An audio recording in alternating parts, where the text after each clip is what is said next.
इनका करीबी रिश्तेदार कौन है? हम सब हैं, मास्टर हमारे बच्चों को पढ़ाते हैं। मैं करीबी रिश्तेदार की बात कर रहा हूँ, कोई मर्द। मास्टर साहब कुछ अर्से पहले ही आया था अपनी बेटी के साथ और कहता था मेरा कोई और रिश्तेदार नहीं है, बस मेरी ये एक ही बेटी है। जी मैं ये बात जानता हूँ, मैं पूछ रहा हूँ कोई मर्द रिश्तेदार है करीबी? आप बताएं कि बात क्या है, ये सब अपने ही है सारे। देखो मैं ये पूछ रहा हूँ कोई करीबी रिश्तेदार, कजन या भाई, इलाज का खर्च कौन उठाएगा? हो सकता है एंजियोप्लास्टी हो, ओपन हार्ट सर्जरी हो, जिसमें लाखों का खर्चा है। लाखों का खर्चा? जी, दिल का मर्ज है, ऑपरेशन होगा। कितना खर्चा होगा? काफी कुछ तो गवर्नमेंट की तरफ से हो जाएगा, लेकिन अगर ओपन हार्ट सर्जरी हुई तो 8 से 10 लाख रुपए तो लगेंगे। 8 से 10 लाख?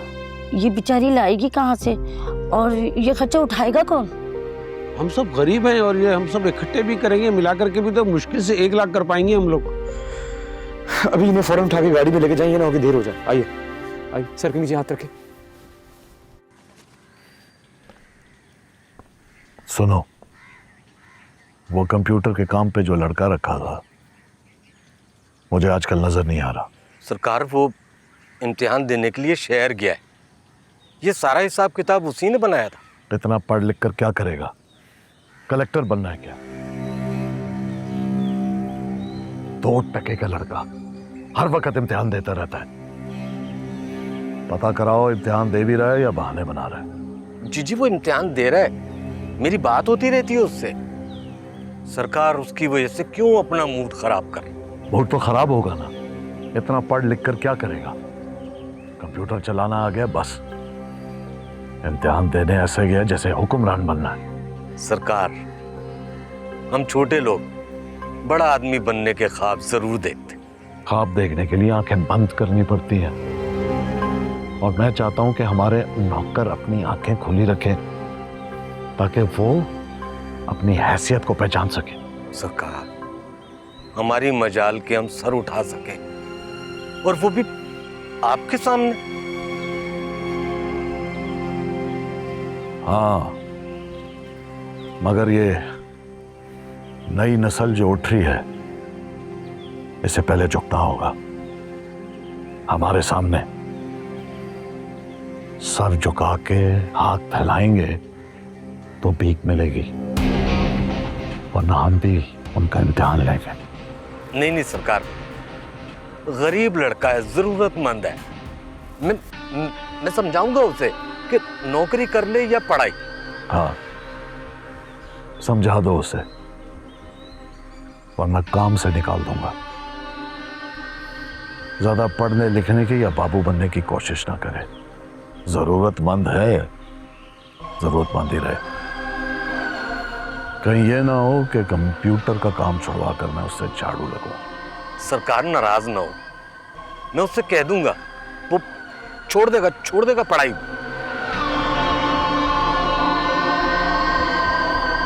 दिमाग खराब होने से पहले उसका दुरुस्त करना जरूरी होता है। बेशक सरकार। जाओ।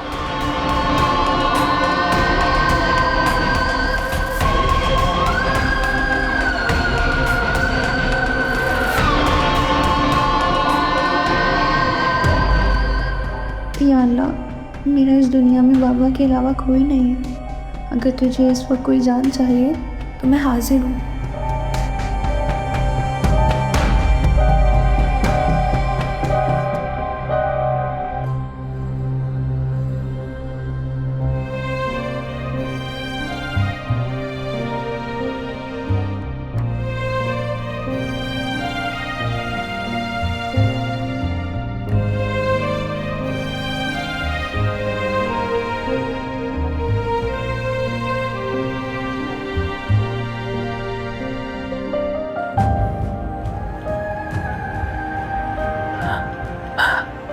पता नहीं क्या हो रहा है। मेरा दिल क्यों कर रहा, ऐसा लग रहा है जैसे कोई बहुत बड़ी मुसीबत मेरे करीब आ रही हो, जैसे कि मेरे को कोई अपना बहुत मुश्किल है। मेरा अपना कोई जिंदा है, बर्दाश्त नहीं हो रहा मुझसे, मुझे निकलना है यहाँ से। खुर्शीद बीबी, लगता है आज अपनी जिद खुद तोड़ने वाली थी। कमरे से बाहर निकलने की हिम्मत कर रही थी। वो मुझे लग रहा है जैसे मेरा कोई बहुत अपना, बहुत करीबी, बहुत मुश्किल में मुझे पुकार रहा है, मुझसे मदद मांग रहा है। आपके अपने क्या पता जिंदा हैं भी या नहीं। आप क्यों इतनी बेचैन हो रही हैं? वो मेरा दिल कह रहा है कि वो कहीं ना कहीं जिंदा है और वो मुश्किल में है और वो मुझे पुकार रहे हैं और मैं उनके लिए वहां नहीं हूँ। मुझसे बर्दाश्त नहीं हो रहा। मेरा दिल कर रहा है कि मैं अपनी रूह को भी आजाद कर दूं। खुर्शीद बीबी, कभी कभी तो मेरा दिल भी करता है कि आप ये तमाम रस्म रिवाज तोड़ दें, अपनी तमाम रंजिशों को मिटा दें, अपने लिए खुद जी उठें। क्या होता बुआ अगर जानदार भाई मेरी खुशी के लिए इस हवेली के रस्म रिवाज तोड़ देते? मुझे मेरे अपनों के साथ जीने देते? क्या होता वो?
काश तुम इस वक्त इस्माइल की जगह बैठ के मुझे प्यार से देख रही होती।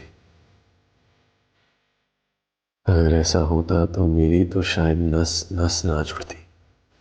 अगर किसी दिन तुम मुझे मिल गई ना, तो उसी दिन तुमसे शादी करके इस घर में ले आऊंगा, ये सोचे बगैर कि तुम हमारे खानदान की नहीं, और फिर तुम बन जाओगी बादशाह की बीवी।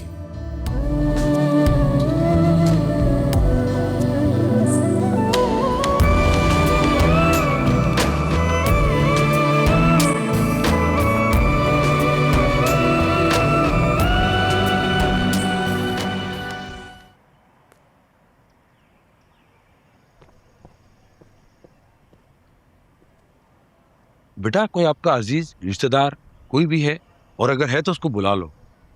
मास्टर साहब की तबीयत ठीक नहीं लगती मुझे। हमारा कोई रिश्तेदार नहीं है। भला आपका गांव कौन सा है? हमारा कोई गांव भी नहीं है। बाबा का ट्रांसफर होता रहता है, कभी इस गांव से कभी उस गांव पर। हम हर गांव में साल 2 साल ठहर जाते हैं। बेटा ऐसे कैसे हो सकता है? कोई ना कोई तो होगा ना आपका दुनिया में। मुझे नहीं पता।